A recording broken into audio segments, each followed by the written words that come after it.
Hi, angels. So, if you were here before I deleted everything off my channel, you knew that I did videos such as makeup tutorials and stuff like that. But today, for my second first video, I'm going to talk about something that's kind of more on the darker note, I guess. So I'll just dive right into it. So there's a stigma around mental illnesses such as depression and anxiety and PTSD and stuff like that. As far as people believing that that's something that can actually be controlled. But in reality, it's not. Mental illnesses such as PTSD or depression are rewirings of the brain caused by something traumatic that has happened through life. At some point something happened that just it messes with your brain. There are some people that kind of flaunt depression and anxiety more than others, and that's kind of another controversy around mental illnesses such as that.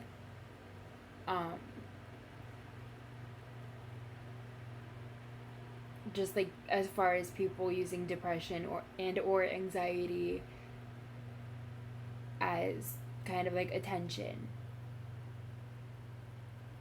And yeah, of course, there's definitely some people out there like that. I know quite a few people that do that, but that's not everybody. Not everybody flaunts depression and anxiety.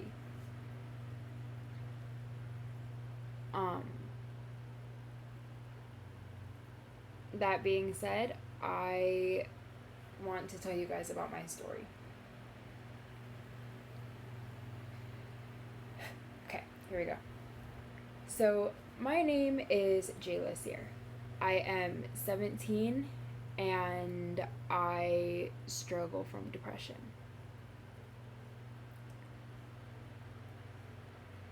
When I was 6, I was raped twice. When I was 8, my mother committed suicide. All throughout elementary school, I was bullied. And I feel like I brought that upon myself because if somebody looked at me weird, or if somebody said something to me that I didn't particularly like, or said something about me and I figured it out, I would just fly off the handle. I would scream at people, I would get in their face, I would kick them, I would punch them, I'd slap them, pretty much anything to just kind of relieve some of the tension. I was almost expelled from a public elementary school. That's how bad I was.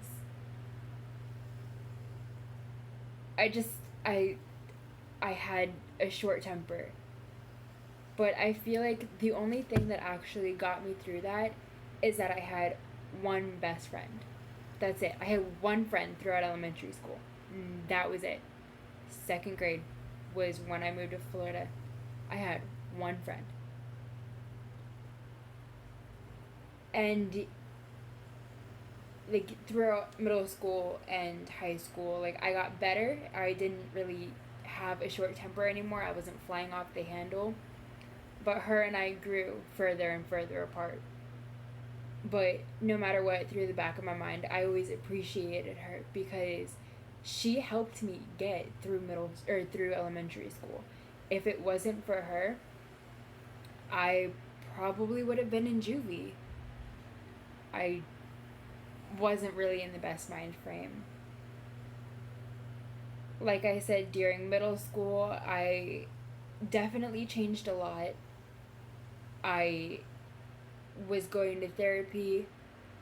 I didn't have a short temper. I wasn't flying off the handle. I had a lot more friends. But it still wasn't easy for me because I lived in a town where everybody knew everybody. And if you went to elementary school with somebody, you went to school with them, elementary, middle, and high school, unless either you or that person moves. So once you gained a reputation, it wasn't easy for you to lose that reputation because people know you as this type of person.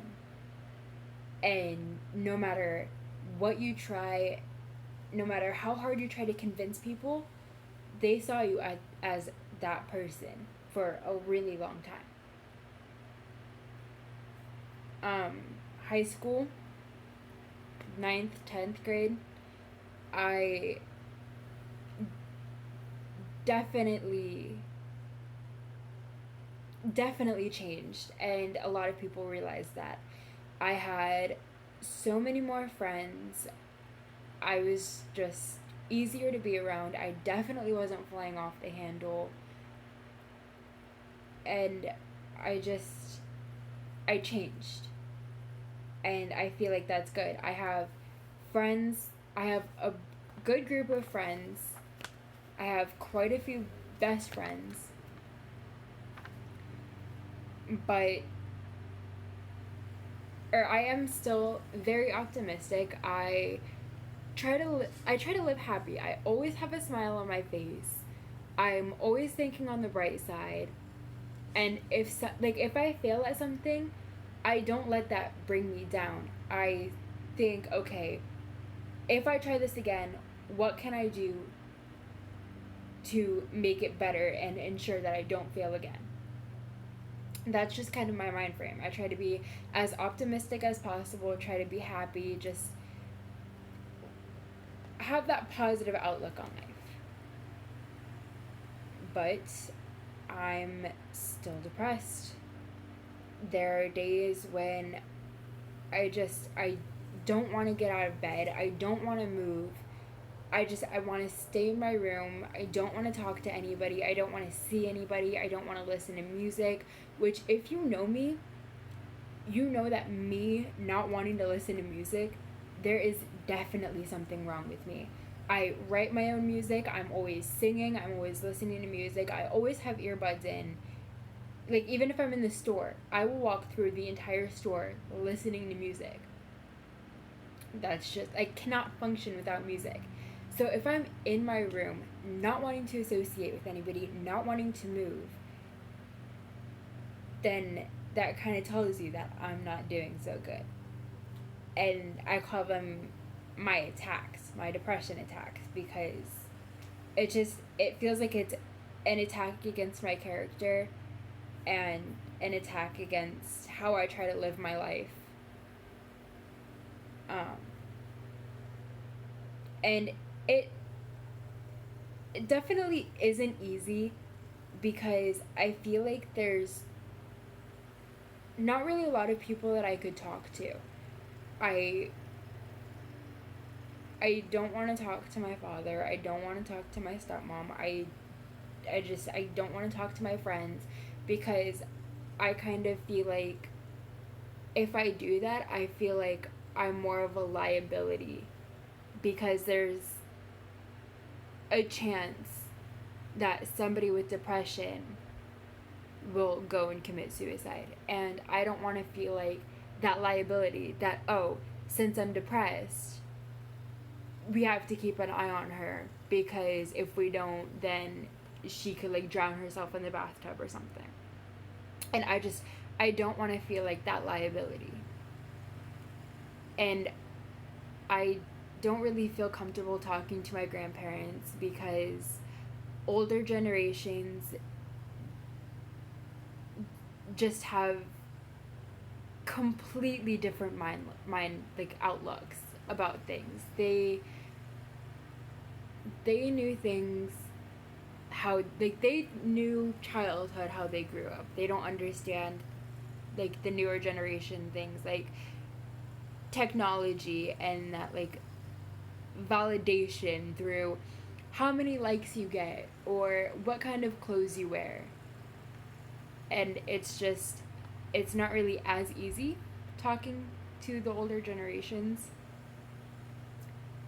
So that's kind of where I utilize my supplies, whether it's notebooks or whether I'm on my phone using Google Docs or something. I write my own songs and I write poetry. And everyone who has read my poems are always like, "Oh, you're so dark," or "Oh, you're so emo."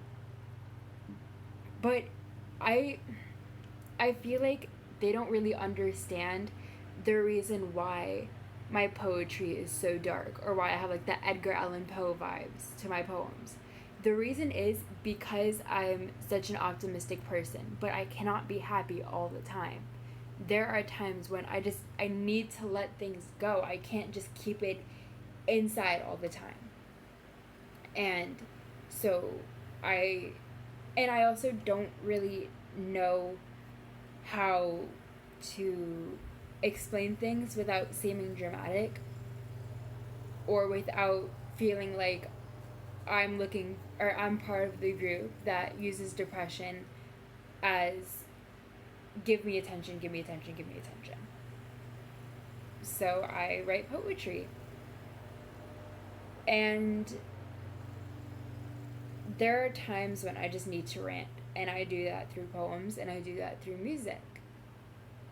But people are still like, "Oh, your poems are so dark," or "Oh, why are you so upset?" But it's just because I spend my life being happy. But if you're depressed and you're not really into poetry or music or something like that, find somebody to talk to. Because if you find people who can connect with you and find people who can relate to what you're going through, that can make your life so much easier. When I was in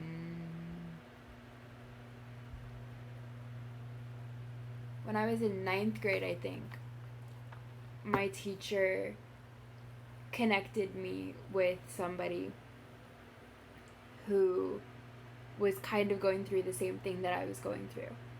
And I talked to her every single day.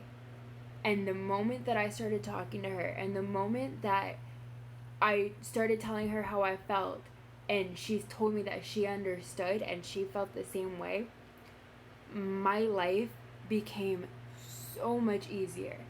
And I didn't feel alone, and I didn't feel as depressed. Yes, of course, I was still depressed, but knowing that I had a friend who knew what I was going through, who knew exactly what I was going through, it made everything easier, because I felt like I wasn't in a box.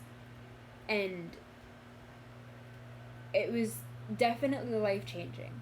So if you're going through depression, or you're going through anxiety, or you have PTSD about something, like, try to find platforms that you could use, whether it's through social media or just the chat groups or therapy or something. Try to find somebody who can actually relate to what you're going through. Therapy may not be the best thing, because they kind of studied what to say, but they never really went through it, so their brains aren't really wired the same. But if you can find somebody who has anxiety, or who has depression, or who has PTSD or something, find them and talk to them, and don't be afraid to express how you truly feel, because when you do that, your life will be so much easier, because you won't feel alone, and you won't feel like you're in a cage, because there's so many people out there that are going through what you're going through, and you're not alone, and you are loved, and there are people that love you and who care about you. and just people who want the best for you. Even if it doesn't feel like it sometimes, there are people out there for you to there are people out there to be your emotional support, and people who need emotional support, and you could help them. You could literally save somebody's life if you just listen to somebody and know what they're going through and understand them. And you could change somebody's life for the better, and you can save somebody's life.